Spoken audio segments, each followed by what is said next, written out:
He'll ruin the perfect family image. Vanessa's voice dripped with disdain as she adjusted her designer blouse, deliberately turning away from my son James in his wheelchair.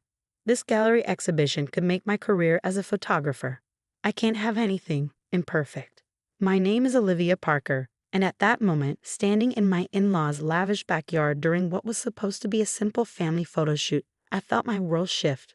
My 7-year-old son James, bright-eyed and wearing his favorite superhero t-shirt, gripped my hand tighter, his other hand steady on his wheelchair's control. "He's your nephew, Vanessa," I said, keeping my voice level despite the anger bubbling inside me. "This is a family portrait." "Exactly." She gestured dramatically at the rest of the family, arranged perfectly on the garden terrace. "Family portraits need to show the best version of us. The perfect version.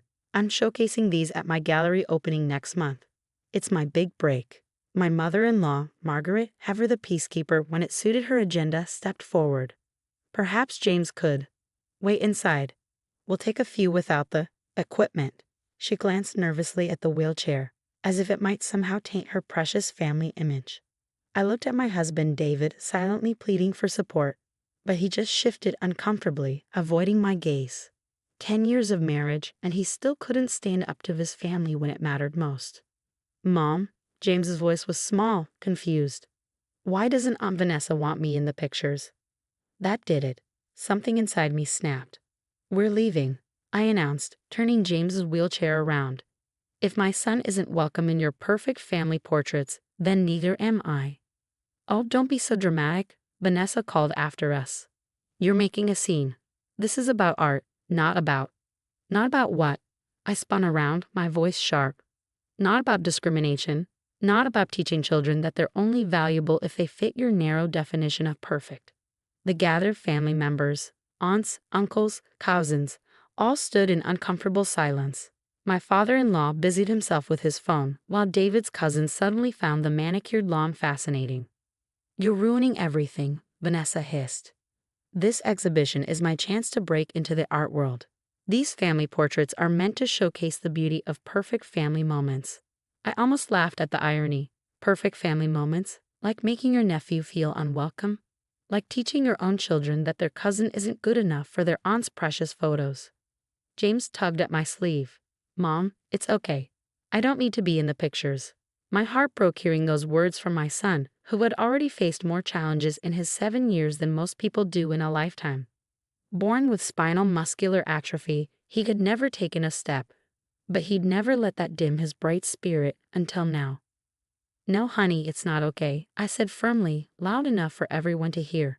"There's nothing wrong with you, and there's nothing wrong with your wheelchair. The problem isn't with you. It's with people who can't see past their own prejudices." David finally found his voice.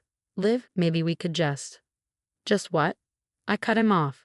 "Just hide our son away. Teach him to be ashamed of who he is? Is that what you want?" He fell silent again, and in that silence, I made a decision that would change everything. "James, sweetheart," I said, kneeling beside his wheelchair. "How would you like to do our own photo shoot? Just you and me." His face lit up. "Really? Can I wear my cape?" "Absolutely, and you know what? We'll make it even better than this one." Vanessa scoffed. "Oh, please. What do you know about photography? You're just trying to spite me." I smiled, thinking about the camera equipment sitting in my home office, the photography degree I had put aside when James was born, and the connections I still had in the art world. "You'd be surprised what I know, Vanessa. Come on, James. Let's go home." As we left, I heard Margaret trying to reorganize everyone for the perfect family portrait and Vanessa complaining about the time we'd wasted, but I didn't care anymore. I had a plan forming, one that would not only teach him a lesson but also show James that being different didn't mean being less than. Little did they know, Vanessa's precious gallery opening was about to get some unexpected competition. I pulled out my phone and dialed a number I hadn't used in years. "Hello, Marcus. It's Olivia Parker. Remember that favor you owe me? I think it's time to cash it in. How would you feel about hosting an exhibition next month?" The wheels were in motion, and for the first time in years, I felt truly excited about picking up my camera again. They wanted perfect family portraits. I'd show them what real family looked like in all its beautiful, imperfect glory. James looked up at me as we drove home, his eyes curious. Mom, what are you planning? I reached over and squeezed his hand. Something amazing, sweetheart. Something that's going to show everyone just how perfect you already are. The next few weeks would be busy, but watching Vanessa's perfect family facade crumble at her own gallery opening would be worth every second of preparation. Sometimes the best revenge isn't about getting even. It's about showing people the beauty they're too blind to see. The next few weeks passed in a whirlwind of activity. While Vanessa flooded social media with sneak peeks of her perfect family portraits, I was busy creating something entirely different. Our spare room became a makeshift studio, and James proved to be the most enthusiastic model I'd ever worked with. "Can we do another one with a spaceship backdrop?" he asked one evening, his cape flowing behind his wheelchair as he posed. "I want to look like I'm flying through the stars." I adjusted my camera settings, smiling at his excitement. "Absolutely. But first, let's get one more with the natural light by the window. The sunset is perfect right now." The photo series was coming together beautifully, not just shots of James, but candid moments of real families I'd invited to participate.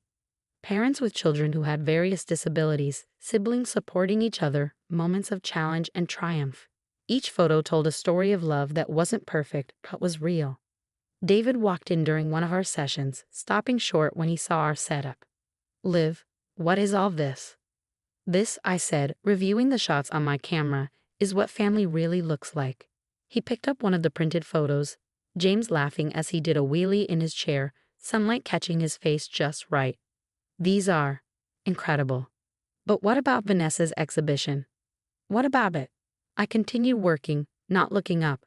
"Marcus Reeves is hosting my series at his gallery. Opening night is the same as Vanessa's." "Marcus Reeves? The Marcus Reeves?" David's voice cracked. "Liv, that's one of the most prestigious galleries in the city. Vanessa's going to lose it." Maybe she should have thought about that before excluding her nephew from the family photos. James wheeled over to us. "Dad, want to see the space photos?" Mom made me look like an astronaut. I watched as David knelt beside our son's wheelchair, really looking at the photos for the first time. I saw the moment it hit him, what he had allowed his sister and mother to do, what it meant to James. "These are amazing, buddy," he said softly. "You look like a real superhero." "Mom says I already am one," James beamed. "We're calling the exhibition Perfect Imperfections. Or, right?" David looked at me, something shifting in his expression. "I'm sorry, Liv. I should have stood up to them that day." "Yes, you should have," I agreed. "But you can stand up to them now." The day before both exhibitions were set to open, Vanessa called. I almost didn't answer, but curiosity got the better of me. "How dare you?" she started without preamble. "You're trying to sabotage my big night. Mom's furious and half the family is talking about going to your exhibition instead of mine."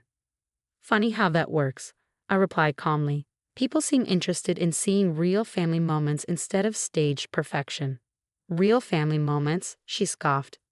"You're just bitter because I wouldn't let your son ruin my photos." Not everyone wants to see disability in their art. I thought about the dozens of families who participated in my project, about their stories, their strength, their beauty. "You know what, Vanessa? That's exactly why this exhibition needs to happen, because people like you need to see what you're missing." "Is that what this is about, revenge?" "No," I said firmly. "It's about showing my son, and everyone else, that different doesn't mean less. That real beauty isn't about perfection." While she snapped, "We'll see which exhibition the critics prefer tomorrow night, won't we?" "Yes," I agreed. "We will." After hanging up, I found James in his room, practicing his speech for the opening. We decided he would introduce the exhibition, something he was both nervous and excited about. "Mom?" He looked up from his notes. "What if people don't like the photos?" I sat on his bed, reaching for his hand. "Honey, these photos aren't about what other people like. They're about showing the truth, that every family has its own kind of perfect." He nodded thoughtfully, like how Tommy's mom carries him up the stairs because his legs don't work, or how Sarah's sister helps her eat when her hands shake too much. "Exactly," I smiled, thinking of the other families we photographed. "Those moments might not look perfect to people like Aunt Vanessa, but they're beautiful because they're real." "Dad said he's coming to our exhibition instead of Aunt Vanessa's," James added. "He said he's proud of us." I felt a warmth in my chest.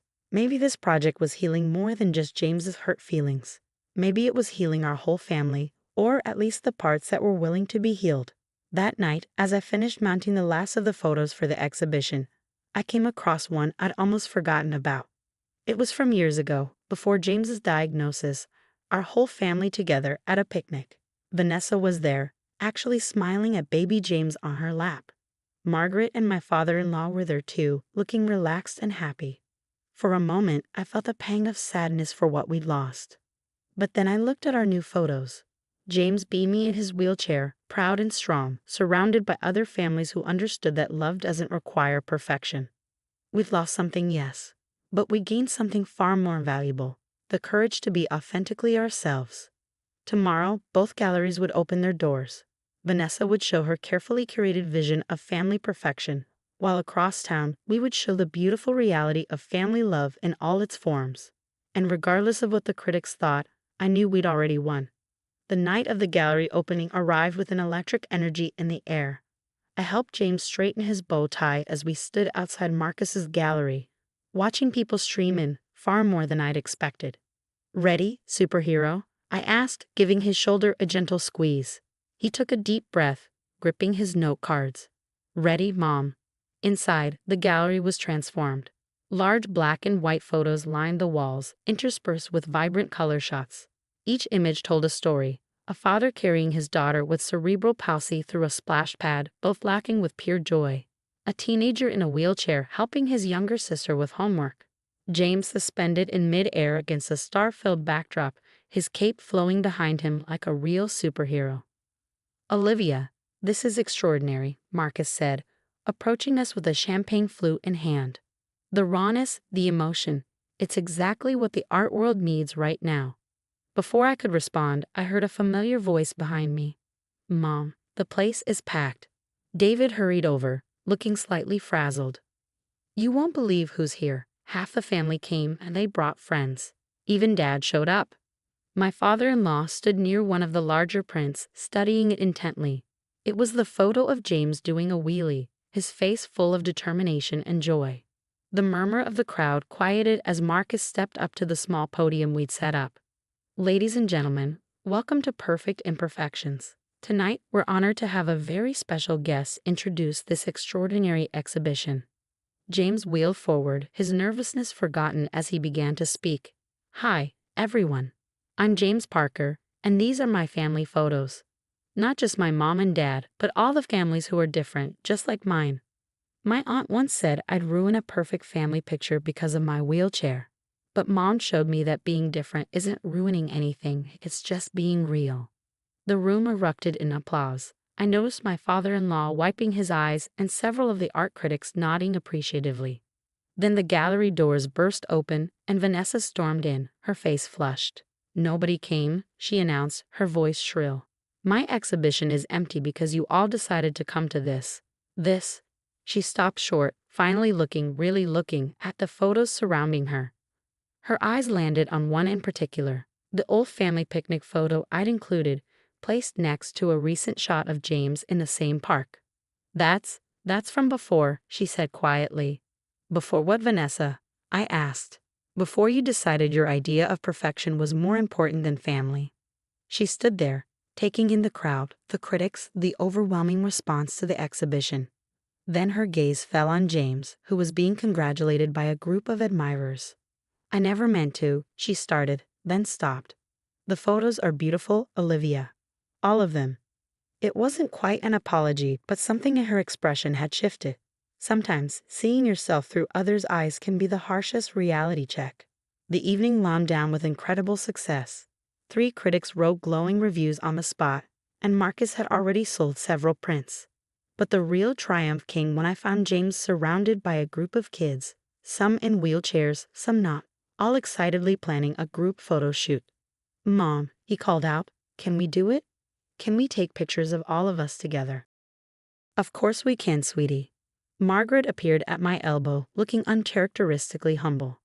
"Olivia, you were wrong. These photos, they show such love, such beauty. I'm sorry we couldn't see it before." Later that night, as David helped me pack up the remaining prints, he pulled me close. "You know what James said to me earlier? He said he's glad Aunt Vanessa didn't want him in her photos, because then you wouldn't have made all this happen. I looked around the gallery at the walls covered with images of real families, real love, real moments of both struggle and triumph.